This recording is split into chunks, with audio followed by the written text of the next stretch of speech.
Hi everyone, thanks for listening to this talk. This project is about measuring NIST authentication standards compliance by higher education institutions.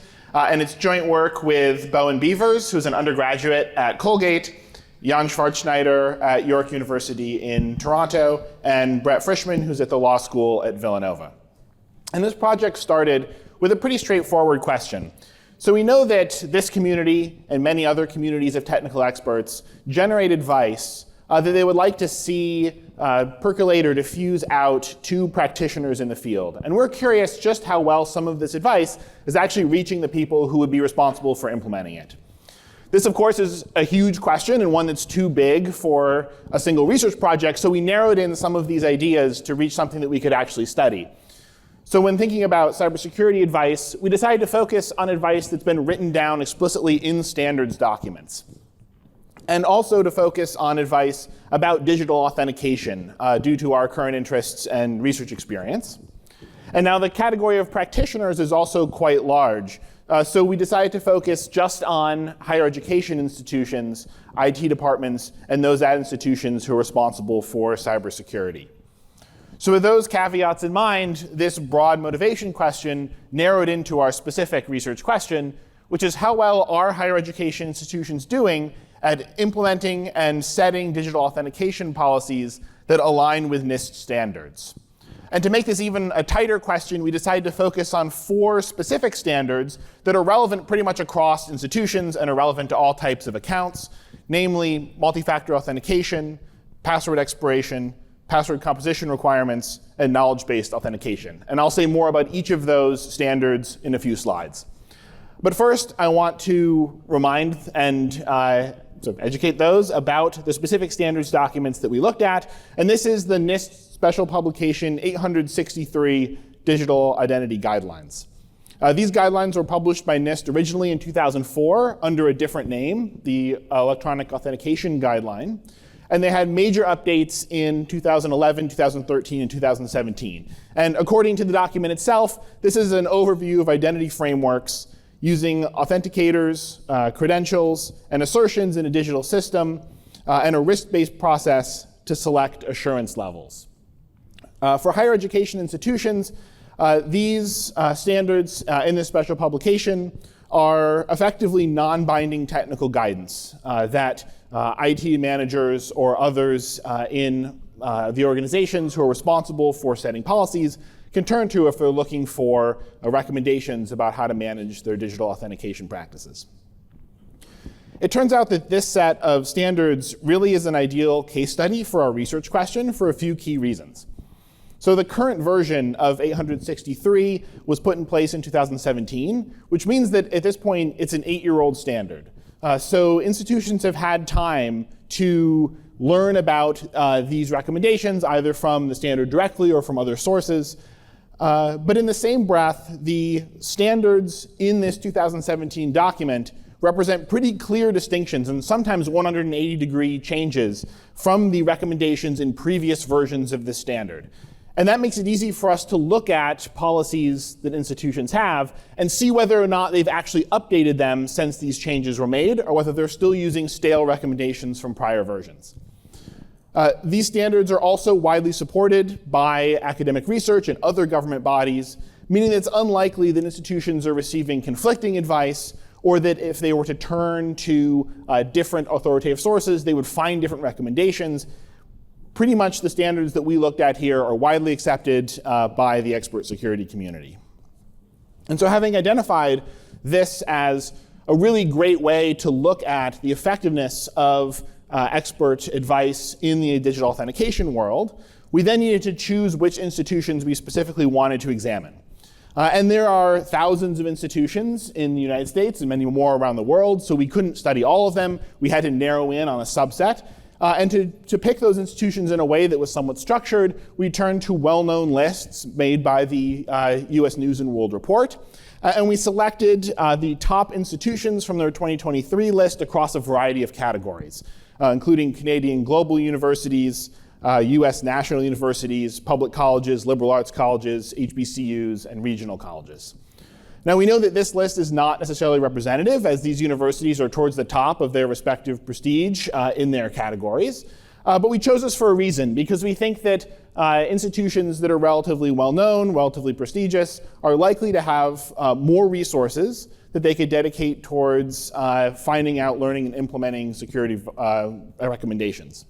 This means that if we see non-compliance across these institutions, you might reasonably infer that non-compliance is even more broad across the higher education sector as a whole.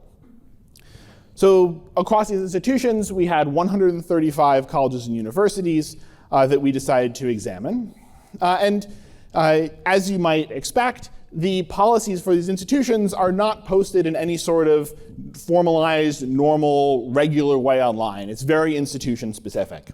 And so we had to develop a identification and coding process to actually find what it is that these institutions say that they're doing. So this involved a fair amount of manual online search and coding. We looked for what policies these institutions claim that they are following by searching on search engines, by looking on internal searches, and by manually navigating through institutions' websites to find places where they were posting their authentication policies. And these were often on sites like their IT help desk pages, their security policies, their onboarding information for students or for faculty or for staff. And if we found multiple sets of policies for a given institution, we chose the newer policy if we could, and we also prioritized policies that referred to the entire institution instead of those that were for specific departments or programs. If the policies listed dates when they had gone into place, if they were over 10 years old, we excluded those as likely being stale, and otherwise we collected what we could on the institutions that were publicly available. Once we had gathered all these policies, we then coded them, and we used two parallel streams of coding by authors and student RAs. Two groups independently coded all of the policies, and then we resolved disagreements. And during this coding process, we looked at each of those standards that I mentioned before, and we'll see again in a few slides. And we asked, okay, for this standard, for example, multi-factor authentication, is this policy saying that that is required? Is it saying that it's required just for some people at the institution? Recommended but not enforced, discouraged, disallowed, or NA. We couldn't find any information about that particular practice. I'll show you some examples here. So this top is a screenshot from Colgate's policy, and we can see very clearly in the first sentence that MFA is required for all students, faculty, and staff. And so that would have received the code that MFA was required. The second screenshot here is from Caltech.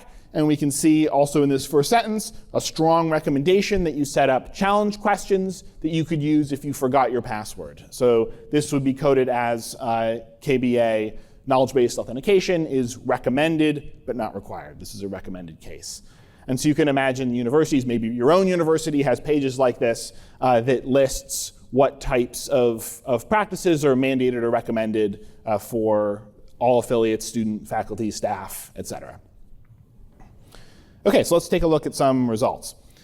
So first, we'll start with multi-factor authentication. Prior to 2017, the NIST standard for moderate risk accounts at a level of assurance 2 said that MFA was recommended but was not required. This was updated in 2017 to say that accounts at authenticator assurance level 2, also moderate risk, sort of shall occur using MFA or 2FA. So this is a much stronger statement in the standard. And indeed, we're seeing pretty widespread use of MFA across the sector. And you can see that there's some variability across institution types, with HBCU and regional colleges having fewer policies saying that MFA was in place, but almost all of the national universities, public universities that we reviewed having an MFA policy in place. I think this is really good news. As many of us know, MFA is an important way to protect against various types of credential attacks.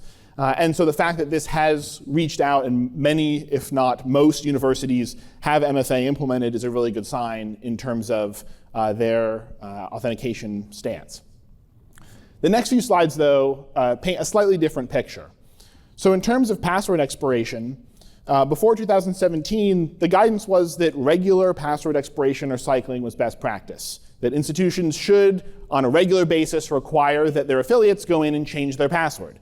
This was updated in 2017 to give effectively the opposite guidance, Now it's recommended that unless there is a known breach, affiliates should not be required to change passwords arbitrarily. And this was changed in response to research showing that when users were asked to cycle passwords often, they were more likely to choose weaker passwords because they knew that they would have to change it again. Maybe they were worried about remembering new passwords more frequently. And so in response to this research, the guidance has been updated.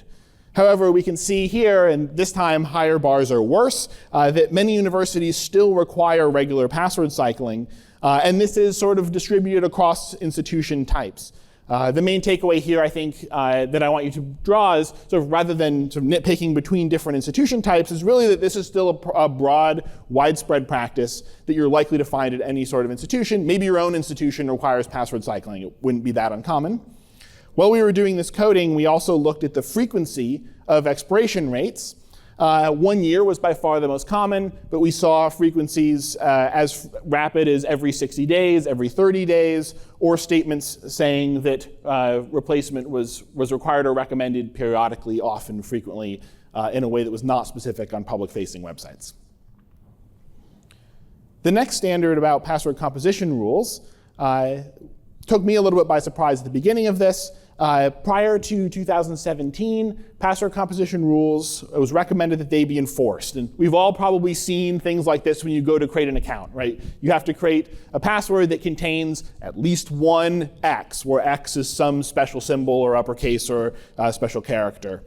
This has actually been changed in the guidance. Post 2017, verifiers should not oppose this type of specific composition rules because research has found that those type of requirements actually cause people to make predictable passwords. Put the letter at the end and then stick an exclamation point after that, and you've met the guidance. So the new recommendations focus much more on password length and entropy than on these specific rules. And yet this type of rule-based password composition is still also widespread. Finally, we looked at knowledge-based authentication, or security questions.